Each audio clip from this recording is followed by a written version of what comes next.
The poor nature of power supply in Ugbokolo.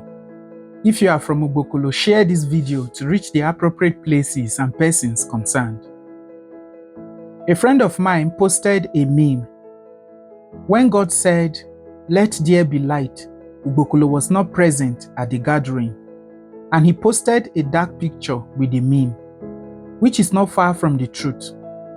Ugbokolo is still in what I would like to call the Stone Age, because up to present day, whenever power came on, both adults and children would still yell NEPA. And you would be shocked by this absurdity.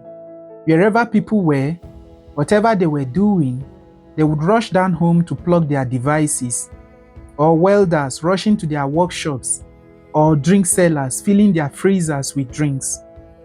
The list can go on and on, but guess the utmost shock. The power that came on and have given rise to these absurdities wouldn't even last up to 20 minutes and it will go off.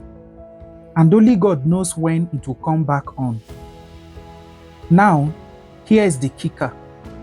Why have we as a people, as citizens, as customers, as consumers of this power supply, have grown complacent with the shortcomings of the power supply outlet in Ugbokolo? Silence is slavery. Overcomplacency with inconveniences and denial is slavery. And the remedy to slavery is protest.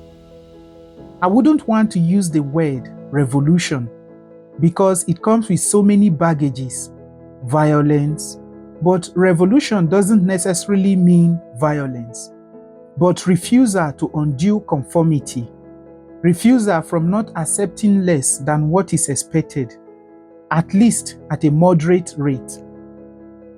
We must have been in a failed government where every structure is at a decay rather than growth. But adjusting to these decays makes us as citizens dumber than we thought. Failed economy, unemployment, insecurities, low salaries, unpaid gratuities and pensions. But the failed power supply in Ugbokolo is at the core of these failures and how this failure have faltered many businesses in Ugbokolo. Welding businesses, refrigerating businesses, rearing businesses, device repairing businesses, freelancing businesses, ghostwriting businesses, computer cafes businesses, and so on. Stable power supply enhances economic growth of a society, and that is what the poor power supply outlet in Ugbokolo is aborting, and no one is batting an eye. Overcomplacency, and that is slavery. Now, in a society like Ugbokolo, where there are governmental officials, chieftaincy title holders, influencers, business people, students, office workers, why is no one bothered with the poor supply in Ugbokolo at this age, where power supply is a normal thing? What is the issue for the poor power supply? What explanation is given to the consumers? Does the head office of the power supplying outlet know of the poor supply in Ugbokolo? I was having a conversation with a friend some days ago about this same issue, and he said, "It is appalling that maybe you have an assignment to attend to online. You would need to carry your laptop to be looking for where generator is in use to power your laptop." So abysmal. The power supplying outlet in Ugbokolo needs to be told to the face to reform their supplies and stabilize it. They need to be told of their failure of their own primary bargain.